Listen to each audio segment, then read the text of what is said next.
BLM Kerala Tamil Nadu Pondicherry. അമ്മയിൽ നിന്നും പോയവരെ തിരിച്ചു കൊണ്ടുവരുമെന്ന് രമേശ് പിഷാരടി. അമ്മയുടെ അഡ്ഹോക് കമ്മിറ്റി യോഗം കഴിഞ്ഞ ദിവസം ചേർന്നു. സ്ഥിരം കമ്മിറ്റി താമസിക്കാതെ വരും. സ്ഥിരം കമ്മിറ്റിയുടെ ഭാരവാഹിത്വം താൻ ഏറ്റെടുക്കില്ല. ശ്വേത മേനോൻ, അൻസിബ, മമ്മൂട്ടി, മോഹൻലാൽ തുടങ്ങി എല്ലാവരോടും താൻ സംസാരിച്ചു. രാജിവെച്ചവരെ അമ്മയിൽ തിരിച്ചെത്തിക്കുമെന്നും രമേശ് പിഷാരടി പാലക്കാട് പറഞ്ഞു.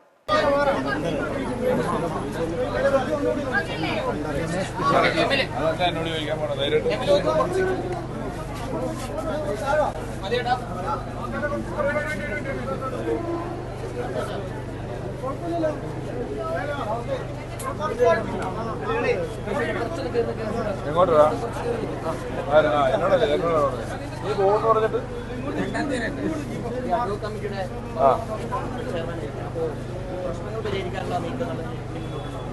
അഡ്ഹോക് കമ്മിറ്റി എന്ന് പറയുന്നത് സാങ്കേതികമായിട്ട് പറഞ്ഞാൽ അതൊരു കടലാസ് കമ്മിറ്റിയാണ്. അഡ്ഹോക് കമ്മിറ്റിയുടെ ഉത്തരവാദിത്തങ്ങളിൽ ഏറ്റവും അടുത്ത സമയത്ത് തന്നെ ഉത്തരവാദിത്തത്തോടുകൂടി തെരഞ്ഞെടുപ്പ് നടത്തി പുതിയ ഭാരവാഹികളെ കണ്ടെത്തുക എന്നുള്ളതാണ് അഡ്ഹോക് കമ്മിറ്റിയുടെ ഉത്തരവാദിത്തങ്ങളിൽ പെട്ടത്. അതിനങ്ങനെ ഒരു പോളിസി മേക്കിങ്ങിലോ മണി മാറ്റേഴ്സിലുണ്ടാകുന്ന ചേഞ്ചുകൾക്കൊന്നും അധികാരമുള്ളൊരു കമ്മിറ്റിയല്ല. പക്ഷേ നമ്മുടെ സംഘടന എന്നുള്ള നിലയിലും എല്ലാവരും നമ്മൾ പരസ്പരം അറിയുന്നവരെന്നുള്ള നിലയിൽ ഒരു വെൽഫെയറിന്റെ ഭാഗമായി നിലവിലെ പ്രശ്നങ്ങൾ അഡ്ഹോക് കമ്മിറ്റി എന്ന നിലയിലാണെങ്കിലും വ്യക്തിപരമായ പ്രശ്നങ്ങളിലൊക്കെ പരമാവധി ഇടപെട്ടുകൊണ്ട് എങ്ങനെ പരിഹരിക്കാമെന്നുള്ളതിനെ പറ്റിയുള്ള ചർച്ചകളും അതിനുള്ള ശ്രമങ്ങളും ഞങ്ങൾ നടത്തുന്നുണ്ട്.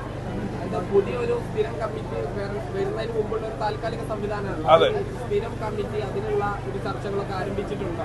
ഞങ്ങൾ അഡ്ഹോക് കമ്മിറ്റി ഇന്നലെ ആദ്യത്തെ യോഗം കൂടി. ഗണേശ് ചേട്ടനും ഷാജോൻ ചേട്ടനും മാത്രം ഓൺലൈനിലും ഞങ്ങൾ ബാക്കിയുള്ളവര് അമ്മയുടെ ഓഫീസിൽ ചെന്ന് ഇന്നലെ ഞങ്ങളുടെ ആദ്യത്തെ യോഗം കൂടി. ആദ്യത്തെ യോഗത്തിൽ കുറച്ച് തീരുമാനങ്ങളൊക്കെ എടുത്തിട്ടുണ്ട്. അതിപ്പോൾ അങ്ങനെ നമ്മളൊരു പൊതുമാധ്യമത്തിൽ പറയേണ്ട അവസ്ഥയിലേക്ക് എത്തിയിട്ടില്ല. നമുക്ക് തെരഞ്ഞെടുപ്പ് പരമാവധി വേഗത്തിൽ നടത്തുക, പുതിയൊരു കമ്മിറ്റിയെ കൊണ്ടുവരിക. നിലവിൽ അമ്മ എന്ന് പറയുന്നൊരു സംഘടന, ഞാനൊക്കെ 90കളുടെ അവസാനം അമിതാഭ് ബച്ചനും കമലഹാസനും ഒക്കെ പങ്കെടുത്ത് സിനിമയിൽ നമ്മൾ കാണുന്ന നായകനും വില്ലനും ഒക്കെ കൂടെ ഒന്നിച്ച് വന്ന് പരിപാടികൾ അവതരിപ്പിക്കുന്നത് കണ്ട് കൊതിയോടെ നിന്നൊരു സംഘടന. ഒരുപക്ഷെ വളരെ കുറച്ച് ആളുകൾ മാത്രം ഉണ്ടായിട്ട് ഇത്രയധികം നല്ല കാര്യങ്ങൾ ചെയ്യുന്ന ഒരു സംഘടന, നല്ല കാര്യങ്ങളൊക്കെ ചെയ്യുന്ന ഒരു സംഘടന എന്നുള്ള നിലയിൽ അതിൻ്റെ ഇപ്പോഴത്തെ അവസ്ഥ കാണുമ്പോൾ അതിൽ പ്രവർത്തിക്കുന്ന ഒരാളെന്നുള്ള നിലയിലൊരു മാനസികമായ വേദന എല്ലാവർക്കും ഉള്ളതുപോലെ എനിക്കും തോന്നുന്നുണ്ട്. അതുകൊണ്ട് തന്നെ വ്യക്തിപരമായിട്ട് ആളുകൾ തമ്മിലുള്ള പ്രശ്നങ്ങളും അതിനുണ്ടായിട്ടുള്ള കമ്മ്യൂണിക്കേഷൻ ഗ്യാപ്പുകളും വ്യക്തികൾ അമ്മ സംഘടനയിൽ പറയുന്ന അവരുടെ പ്രശ്നങ്ങൾക്ക് പരിഹാരമുണ്ടാക്കാനുള്ള നീക്കങ്ങളുമൊക്കെ വളരെ കാര്യക്ഷമമായി നടത്തപ്പെടേണ്ടുന്ന രീതിയിലുള്ള ഒരു കമ്മിറ്റിയെ ഇത് ഏൽപ്പിക്കുക എന്നുള്ളതാണ് നമ്മുടെ ഉത്തരവാദിത്തം.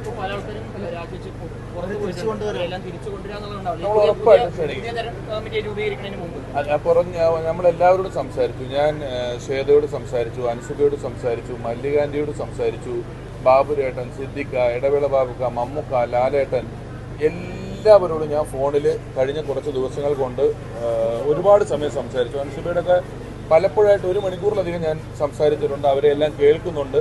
അവരുടെയൊക്കെ പ്രശ്നങ്ങൾ എന്താണ്, അത് എന്തുകൊണ്ടാണ് ഉണ്ടായിരിക്കുന്നത്, അതിന് നിലവിൽ നമുക്ക് എങ്ങനെ അത് പരിഹരിക്കാൻ കഴിയും തുടങ്ങിയ കാര്യങ്ങളിലൊക്കെ നമ്മൾ പലതരത്തിൽ ആലോചിക്കുന്നുണ്ട്.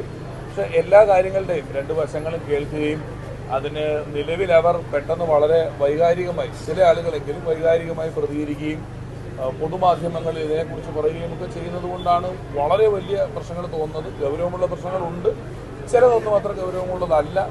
ഇതിനെല്ലാം നമ്മൾ വളരെ ഉത്തരവാദിത്വത്തോടു കൂടി പറ്റുന്നിടത്തോളം പരിഹാരങ്ങൾ കാണണമെന്നും ആ സംഘടന, ഇപ്പം ഞാൻ ഇന്നാൾ പറഞ്ഞില്ലേ, വെള്ളപ്പൊക്കം വന്നപ്പോൾ 500 പേരുള്ളൂ ഈ സംഘടന. വെറും 500 പേരുള്ള സംഘടന നമ്മൾ താരസംഘടന എന്ന് പറയുന്നതിലൊരു 15 പേരുണ്ടാകും, സോ കോൾഡ് താരങ്ങൾ എന്ന് വിളിക്കാവുന്നത്. ബാക്കിയെല്ലാം വളരെ അവസരങ്ങൾ കാര്യമായി ഇല്ലാത്ത, വരുമാനം കാര്യമായിട്ടില്ലാത്ത, സംഘടനയിൽ നിന്ന് കിട്ടുന്ന മരുന്നിനെ ആശ്രയിച്ചും സംഘടനയിൽ നിന്ന് കിട്ടുന്ന കൈനീട്ടത്തിനെ ആശ്രയിച്ചും ജീവിക്കുന്നവരാണ്. അപ്പോൾ അവരുടെ എല്ലാം നടത്തിക്കൊണ്ട് പോകുന്ന 500 പേര് താഴെ മാത്രം അംഗങ്ങളുള്ളൊരു സംഘടന എന്നുള്ള നിലയിൽ അതിൻ്റെ പ്രവർത്തനങ്ങളെ ഏകോപിപ്പിക്കാനും കൊണ്ടുപോയി എന്ന് പറയുന്നത് വളരെ പാടുള്ളൊരു കാര്യമൊന്നുമല്ല. അത് ചെയ്യാവുന്ന കാര്യങ്ങളേ ഉള്ളൂ. എല്ലാം പരിഹരിക്കപ്പെടും. പുതിയ കമ്മിറ്റി വരും, അവരെല്ലാം കൃത്യമായി നോക്കിക്കോളും. വ്യക്തിപരമായിട്ടുള്ള ആരോപണങ്ങളിലൊക്കെ നമുക്ക് വ്യക്തിപരമായ പ്രശ്നങ്ങളാണല്ലോ, എത്രത്തോളം ഇടപെടാൻ പറ്റുമോ അത്രത്തോളം അതിൻ്റെ ആഴങ്ങളിൽ ഇടപെടുകയും പരിഹാരങ്ങൾ കാണുകയും ചെയ്യും. ഇപ്പോഴത്തെ സാഹചര്യത്തിൽ അങ്ങനെ തന്നെ പ്ലാൻ ചെയ്യുന്നത്. പക്ഷേ എത്രയോ നാൾ അങ്ങനെ അല്ലാതെയും കുറച്ച് പേരല്ലേ ഉള്ളൂ. നമുക്കൊരു പാനലാണെങ്കിലും പ്രശ്നമില്ല, തെരഞ്ഞെടുപ്പാണെങ്കിലും പ്രശ്നമില്ല. അതൊന്ന് കൂട്ടായി ആലോചിച്ചേ തീരുമാനിക്കുകയുള്ളൂ. താങ്കൾ ഭാരവാഹിത്വം ഏറ്റെടുക്കാൻ തയ്യാറോ?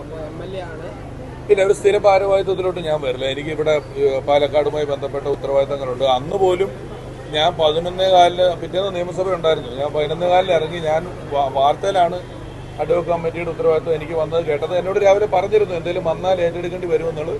അതൊക്കെ നമ്മൾ ചെയ്യണമെന്ന്. എല്ലാവരും നമ്മുടെ സഹപ്രവർത്തകരും നമുക്കറിയാവുന്നവരും എല്ലാവരും ഒക്കെ നല്ല ആൾക്കാരൊക്കെയാണ്. അത് നമുക്ക് പരിഹരിക്കാവുന്ന കാര്യങ്ങളേ ഉള്ളൂ. ഓക്കെ.